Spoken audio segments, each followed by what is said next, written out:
Halo teman-teman, kembali lagi dengan Sinta. Selamat datang di Otak Ukdi.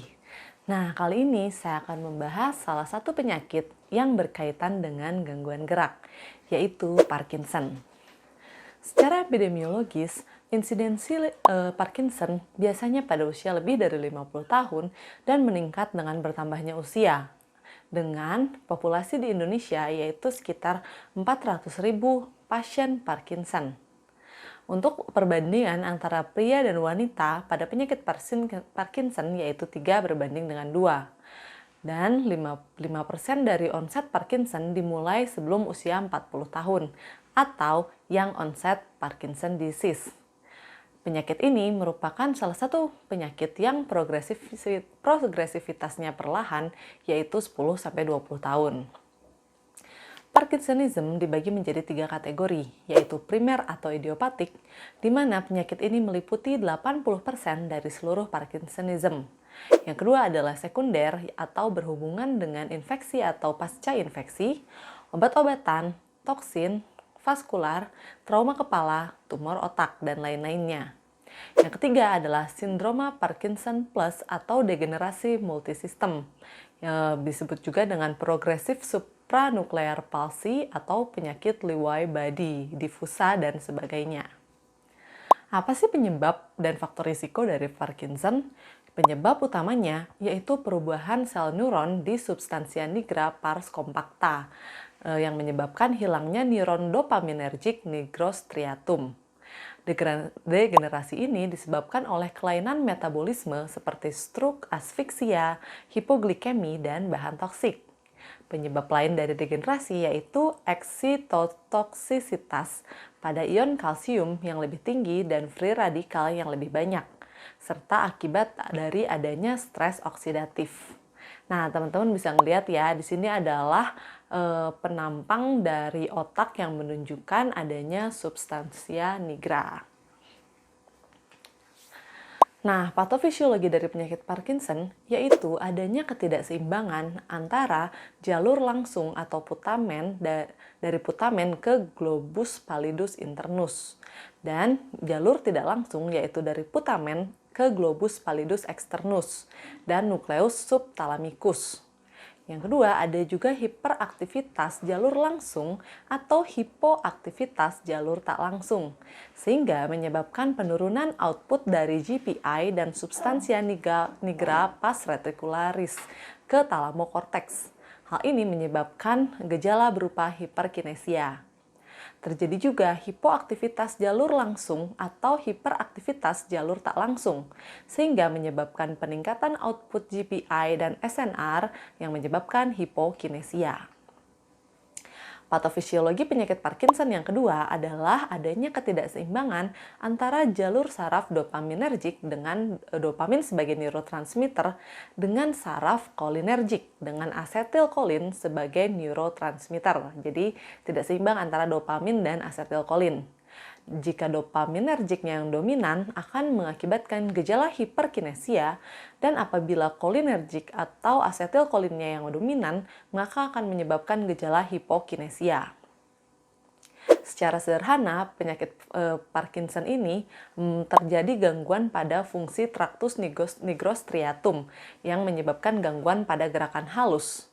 Terjadi juga keperluan atas keseimbangan komponen kolinergik yang merangsang dan komponen dopaminergik yang menghambat.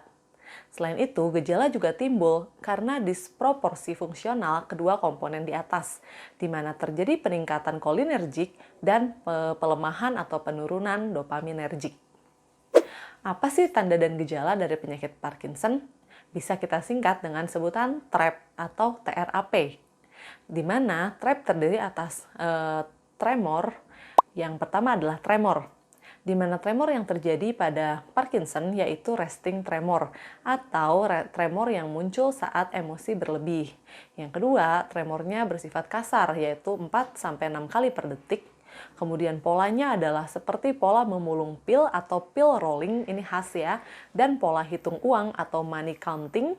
Dan tremornya berawal dari tangan serta dapat meluas ke bibir, seluruh tubuh, dan kaki.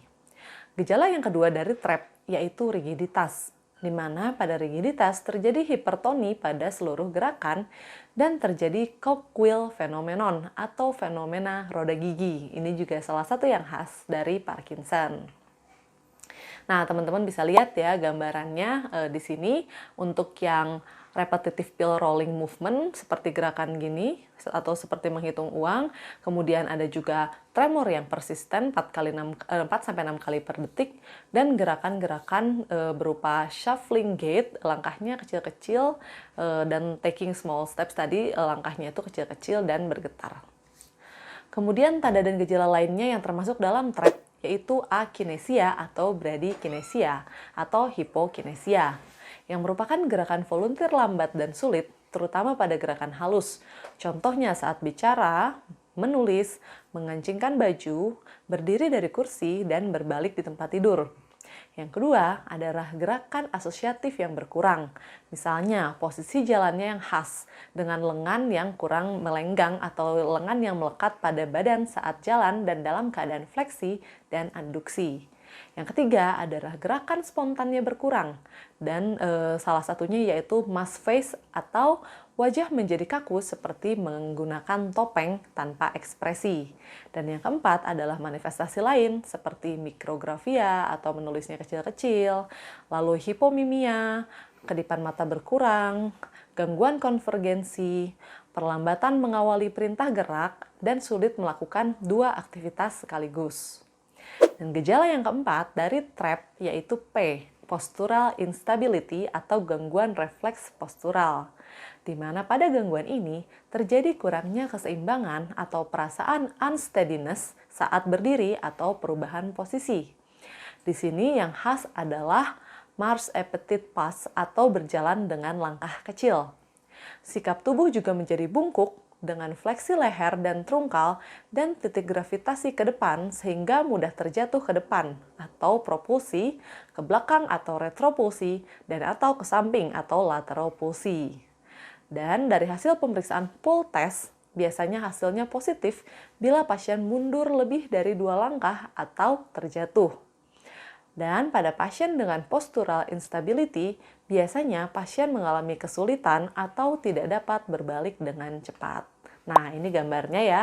Dari gambar kelihatan ada tremors, ada mask face, kemudian posturnya juga agak lebih membungkuk, kemudian kekakuan pada punggung, lengan yang agak menggantung, tungkai yang agak fleksi dan tremor, serta small step atau langkah yang kecil. Nah, tanda lain yang bisa ditemukan pada Parkinson yaitu tanda Mersenne yang positif. Artinya, kedua mata berkedip gencar saat pangkal hidung diketuk. Yang kedua adalah reaksi motorik seperti freezing dan disfagia, lalu gangguan otonom seperti hiperhidrosis, konstipasi, polakisuria, atau sukar mengosongkan kandung kemih. Kemudian, secara mental dapat juga terjadi gangguan seperti depresi dan demensia, serta keluhan lain berupa nyeri otot terutama betis pada malam hari, dan seborea atau muka yang berminyak. Nah, untuk mendiagnosis pasien Parkinson, kita harus menegakkan diagnosis apabila ditemukan 2 dari 3 tanda kardinal, yaitu tremor, rigiditas, dan akinesia, atau 3 dari 4 tanda motorik, yaitu tremor, rigiditas, akinesia, dan gangguan refleks postural. Dan tidak ada pemeriksaan penunjang yang khusus untuk penyakit ini.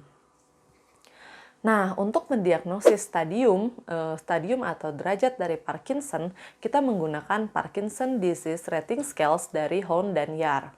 Di sini terbagi atas 5 stadium. Yang pertama, pada stadium 1, biasanya gangguannya unilateral dengan posisi fleksi pada lengan yang terkena, ada juga tremor dan penurunan kemampuan dalam mengayunkan tangan. Yang kedua, pada stadium 2, biasanya sudah mengenai 2 bagian atau bilateral tanpa gangguan refleks postural.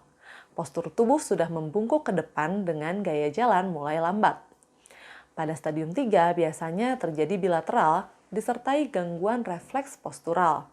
Pada kasus ini, pasien masih dapat berjalan tanpa bantuan dan jarang jatuh. Kemudian, apabila pasien sudah terkena stadium 4, biasanya pasien sudah mulai memerlukan bantuan untuk mobilisasi dan hanya dapat berjalan pada jarak-jarak tertentu, kemudian cenderung jatuh karena gangguan refleks postural. Pada stadium 5, biasanya sudah terjadi disabilitas berat, di mana pasien hanya dapat berbaring atau duduk di kursi roda dan tidak mampu berdiri atau berjalan meski dibantu. Bicara pun sudah tidak jelas, wajah tanpa ekspresi, dan jarang berkedip. Nah, kemudian apa sih diagnosis banding yang kira-kira menimbulkan gejala yang serupa dengan Parkinson? Yang pertama adalah tremor yang disebabkan oleh penyebab lain, seperti hipertiroid, ansietas atau kecemasan, kelelahan, alkoholisme, kemudian kelainan familial seperti senilitas dan kelainan esensial, kemudian kelainan pada cerebellar, dan pada kelainan-kelainan ini biasanya akan hilang dengan istirahat dan bergerak akan timbul.